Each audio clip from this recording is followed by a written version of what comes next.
السلام علیکم رحمۃ اللہ، کیسے ہیں آپ؟ امید کرتی ہوں آپ خیریت سے ہوں گے۔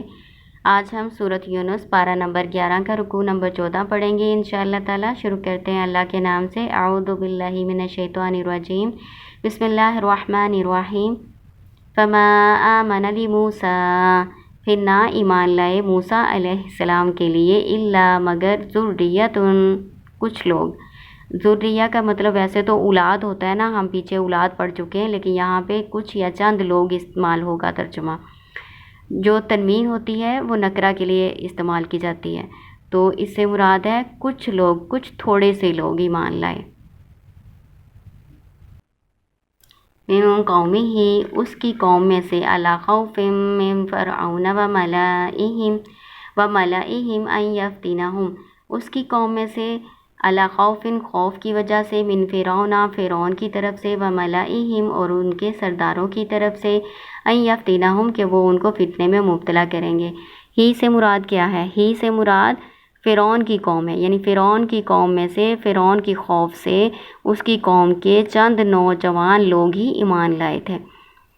کیوں بھلا؟ کیونکہ فرعون ان کو سزائیں دیتا تھا، تکلیفیں دیتا تھا، اس وجہ سے وہ ایمان لانے سے محروم رہ گئے۔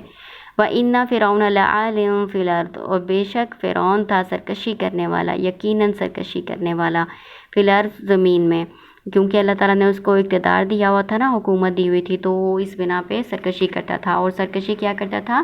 وہ لوگوں سے اپنی عبادت کرواتا تھا، استغفر اللہ، اپنے آپ کو رب العلیٰ کہتا تھا۔ وَإِنَّهُ لَمِنَ الْمُسْرِفِينَ، اور بے شک وہ حد سے بڑھنے والوں میں سے تھا۔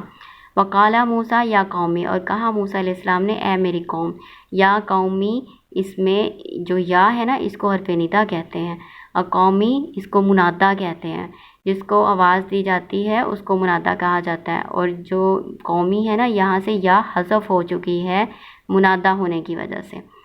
ترجمے میں ہم یا کا ترجمہ کریں گے، یا قومی، اے میری قوم، ٹھیک ہے نا۔ ان کنتم، اگر تم ہو، آمنتم ایمان لائے، باللہ اللہ پر، فعلیہ پس اسی پر، توکلوا بھروسہ کرو، ان کنتم مسلمین، اگر تم ہو فرما بردار، اگر تم فرما بردار ہو تو اللہ تعالیٰ پر ہی بھروسہ کرو۔ موسیٰ علیہ السلام کی قوم پریشان ہو گئی نا، ان کو کوئی فرق نہ پڑا موسیٰ علیہ السلام کے آنے سے۔ انہوں نے کہا کہ پہلے بھی ہمیں ستایا جاتا تھا فرعون کی طرف سے، اب بھی ہمیں ستایا جاتا ہے، تو تمہارے آنے سے ہمیں تو کوئی فرق نہیں پڑا۔ تو اس پر موسیٰ علیہ السلام اپنی قوم کو تسلی دے رہے ہیں اور ان کو کہہ رہے ہیں کہ اللہ تعالیٰ پر بھروسہ کرو، مسلمانوں کو صرف اللہ تعالیٰ پر ہی بھروسہ کرنا چاہیے۔ ربنا لا تجعلنا فتنة للقوم الظالمین، اے رب ہمارے، نہ تو ہمیں بنا فتنہ قوم ظالمین کے لیے۔ موسیٰ علیہ السلام کی جو قوم تھی نا، انہوں نے پھر اللہ تعالیٰ سے دعا کی کہ اللہ ہم نے آپ پر بھروسہ کیا، آپ ہمیں ظالم قوم کے لیے، یعنی مشرک قوم، کافر قوم جو ہے فرعون کی، اس کے لیے آزمائش نہ بنائیں۔ وَنَجِّنَا بِرَحْمَتِكَ مِنَ الْقَوْمِ الْكَافِرِينَ، اور ہمیں نجات دیں اپنی رحمت کے ساتھ کافر قوم سے۔ یہ بنی اسرائیل جو ہے نا پھر اللہ تعالیٰ سے دعا کر رہے ہیں۔ آپ کو پتہ ہے دعا جو ہے یہ مومن کا ہتھیار ہے۔ پیچھے بھی آپ پڑھ چکے ہیں کہ اللہ تعالیٰ نے فرمایا ہے کہ صبر اور نماز کے ذریعے سے مدد حاصل کرو، تو صبر کا بھی اللہ تعالیٰ نے بتایا اور ساتھ دعا بھی سکھائی ہے کہ یہ والی دعا کرو، تو بنی اسرائیل بھی یہ دعا کر رہے ہیں اللہ تعالیٰ سے۔ وَأَوْحَيْنَا إِلَى مُوسَىٰ وَأَخِيهِ أَن تَبَوَّآ لِقَوْمِكُمَا بِمِصْرَ بُيُوتًا وَاجْعَلُوا بُيُوتَكُمْ قِبْلَةً وَأَقِیمُوا الصَّلَاةَ وَبَشِّرِ الْمُؤْمِنِینَ۔ وَأَوْحَيْنَا، اور ہم نے وحی کی، إِلَى مُوسَىٰ وَأَخِيهِ، موسیٰ علیہ السلام اور ان کے بھائی کی طرف۔ بھائی سے مراد کون ہے؟ ہارون علیہ السلام۔ ان تبوّآ، کہ تم دونوں ٹھکانہ بناؤ، لقومکما، تم دونوں کی قوم کے لیے، ٹھیک ہے، کما تثنیہ کا صیغہ ہے، تم دونوں اپنی قوم کے لیے، با محاورہ ایسے پڑھیں گے۔ بمصر، مصر میں، بیوتن گھر، وجعلوا، اور بناؤ، بیوتکم اپنے گھروں کو، قبلۃ قبلہ، واقیموا الصلاۃ، اور قائم کرو نماز، وبشر المؤمنین، اور خوشخبری دے دو ایمان والوں کو۔ اللہ تعالیٰ نے موسیٰ علیہ السلام اور ان کے بھائی ہارون علیہ السلام کی طرف وحی کی کہ تم دونوں اپنی قوم کے لیے مصر میں چند گھر ایسے بنا لو جہاں تم اللہ تعالیٰ کی عبادت کر سکو، کیونکہ فرعون اور اس کے جو ساتھی تھے وہ ستاتے تھے بنی اسرائیل کو، عبادت نہیں کرنے دیتے تھے، تو اس لیے اللہ تعالیٰ ان کو کہہ رہے ہیں تم گھروں میں ہی کوئی نماز کی جگہ، عبادت کی جگہ جو ہے وہ مقرر کر لو۔ قبلے سے مراد یہی ہے کہ اپنے گھروں میں عبادت کی جگہ مقرر کر لو۔ اور نماز قائم کرو، یعنی اللہ تعالیٰ نے نماز کا خاص طور پر ان کو حکم دیا ہے۔ مبشر المؤمنین، اور خوشخبری دے دو ایمان لانے والوں کو، جو صبر کرتے ہیں، ایمان لاتے ہیں، صبر کے ساتھ نماز کی طرف رجوع کرتے ہیں، تو ان کے لیے پھر خوشخبری اللہ تعالیٰ کہہ رہے ہیں۔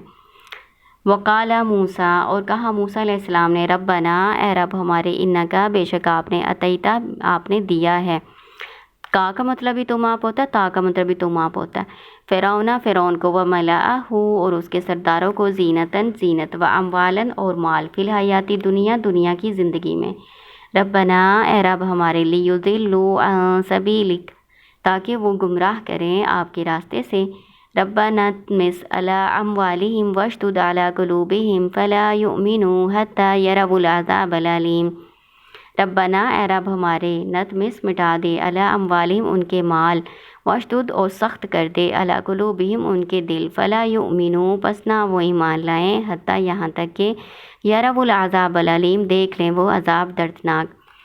موسیٰ علیہ السلام نے اللہ تعالیٰ سے کہا، اللہ جی آپ نے فرعون کو جو مال دیا ہوا ہے نا، اس کی بنا پر، جو مال ملا ہوا ہے اور جو دنیا کی زندگی کی زینت اس کو ملی ہوئی ہے، اس کی بنا پر وہ خود بھی گمراہ ہے، اپنی قوم کو بھی گمراہ کرنے کا باعث ہے، اور بنی اسرائیل کو جو سزائیں دیتا ہے، تکلیفیں دیتا ہے، تو اے اللہ آپ ان کے مال جو ہیں وہ ختم کر دیں، اور ان کے دلوں کو سخت کر دیں، ان کو ایمان کی توفیق نہ ہو، یہاں تک کہ وہ دردناک عذاب دیکھ لیں۔ دردناک عذاب سے مراد یہاں پر دنیا میں جو عذاب آتا ہے نا، نافرمانی کے بنا پر، رسولوں کو جھٹلانے کی بنا پر، یہاں پہ وہ والا عذاب مراد ہے۔ قالا، فرمایا، اللہ تعالیٰ نے فرمایا، قد اجیبت، تحقیق یا بلا شبہ قبول کر لی گئی، دعوتکما، تم دونوں کی دعا، کما جو ہے یہ تثنیہ کا صیغہ ہے،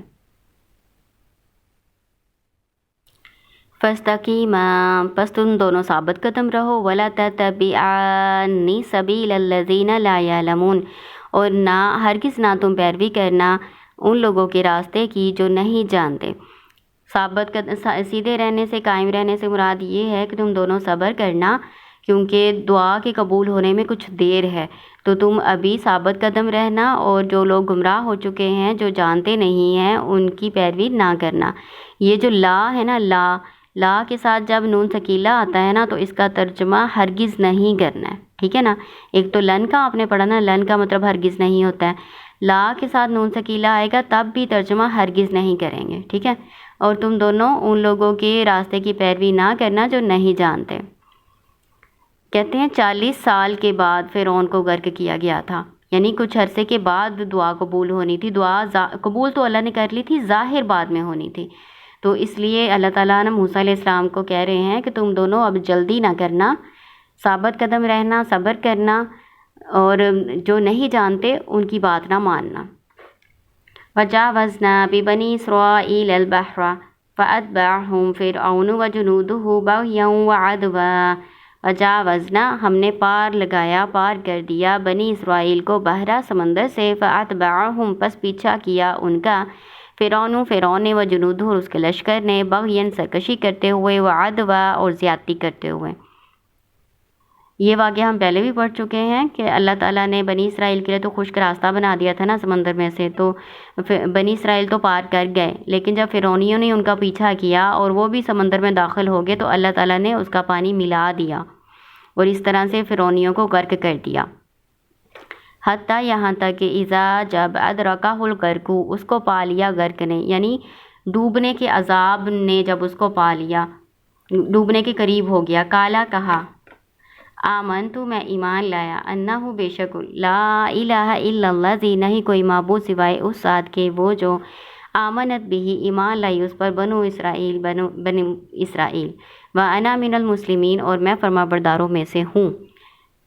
جب وہ ڈوبنے کے قریب ہوا نا فرعون، تو اس وقت اس نے یہ الفاظ کہے تھے کہ میں اس ذات پر ایمان لایا جس کے سوا کوئی معبود نہیں ہے، اور جس پر بنو اسرائیل ایمان لائے، اس رب پر میں ایمان لایا، اور میں فرما برداروں میں سے ہوں۔ پہلے تو ساری زندگی وہ ایمان نہ لایا، تو اب وہ اس طرح کے الفاظ کہہ رہا ہے کہ میں اب ایمان لایا۔ آپ کو پتہ ہی ہے کہ جب انسان مرنے کے قریب ہوتا ہے یا اس پر عذاب آ جاتا ہے نا، تو اس وقت اس کی توبہ قبول نہیں ہوتی۔ اس سے پہلے اگر توبہ کرتا تو اللہ تعالیٰ اس کو معاف کر دیتے، اس کے سارے گناہ معاف ہو جانے تھے۔ شرک بھی اس کا معاف ہو جانا تھا، اس کی سرکشی بھی معاف ہو جانی تھی، لیکن اس نے اس وقت ایمان قبول نہیں کیا بلکہ مرنے کے وقت قبول کیا، تو اس لیے اس کی توبہ قبول نہیں ہوئی۔ الآن وقد عصیت قبل وکنت من المفسدین، کیا اب جو آنا ہے نا، یہ جو حمزہ کے اوپر کھڑا زبر ہے، اس کا مطلب ہے اس میں دو حمزہ ہیں، ایک حمزہ استفہامیہ ہے، یعنی کیا، اس کا ترجمہ کریں گے کیا، اور آنا کا مطلب اب ہوتا ہے، آنا کیا اب، ٹھیک ہے۔ وقد عصیتا، اور بلا شبہ تو نے نافرمانی کی، قبل پہلے، وکنتا، اور تو تھا، من المفسدین فساد پھیلانے والوں میں سے۔ اس کا فساد کیا تھا وہ آپ پڑھ ہی چکے ہیں کہ وہ بنی اسرائیل کو سزائیں دیتا تھا، مسلمانوں کو تکلیفیں دیتا تھا، ستاتا تھا، اور اپنے آپ کو رب العلیٰ کہتا تھا۔ فَالْيَوْمَ نُنَجِّيكَ بِبَدَنِكَ، بس آج ہم بچا دیں گے تیرے بدن کو، تیرے جسم کو۔ فرعون کو تو اللہ تعالیٰ نے غرق کر دیا تھا، لیکن اس کے جسم کو اللہ تعالیٰ نے بچا دیا تھا تاکہ وہ لوگوں کے لیے عبرت کا نشان بنے۔ لِتَكُونَ، تاکہ تو ہو جائے، لمن، اس کے لیے، خلفہ کا جو تیرے پیچھے ہیں، آیا نشانی۔ وَإِنَّا، بے شک، كَثِيرًا مِّنَ النَّاسِ، بہت سے لوگوں میں سے، عَنْ آیاتِنَا، ہماری آیات سے، لغافلون، یقیناً وہ غافل ہیں۔ اللہ تعالیٰ کہہ رہے ہیں کہ تیرے بدن کو ہم کیوں بچا دیں گے، تاکہ تو یا تیرا جسم جو ہے وہ تیرے بعد میں آنے والے لوگوں کے لیے عبرت کا نشان بن جائے۔ اس کی جو لاش ہے نا، وہ آج بھی مصر کے عجائب گھر میں پڑی ہوئی ہے عبرت کے لیے، تاکہ لوگ اس کو دیکھیں اور یہ عبرت حاصل کریں کہ جو اللہ تعالیٰ کی نافرمانی کرے گا، کفر کرے گا، اس کے رسولوں کو جھٹلائے گا، تو اس کی پھر ایسے ہی سزا ہونی ہے، دنیا میں بھی، اور آخرت کی سزا، آخرت کا عذاب تو اس سے بھی بڑا ہے۔ پھر آگے اللہ تعالیٰ کہہ رہے ہیں کہ بے شک بہت سے لوگوں میں سے ایسے لوگ ہیں جو اللہ کی آیات سے غفلت ہی برتتے ہیں۔ یہ رکوع نمبر 14 یہاں کمپلیٹ ہو گیا۔ السلام علیکم ورحمۃ اللہ۔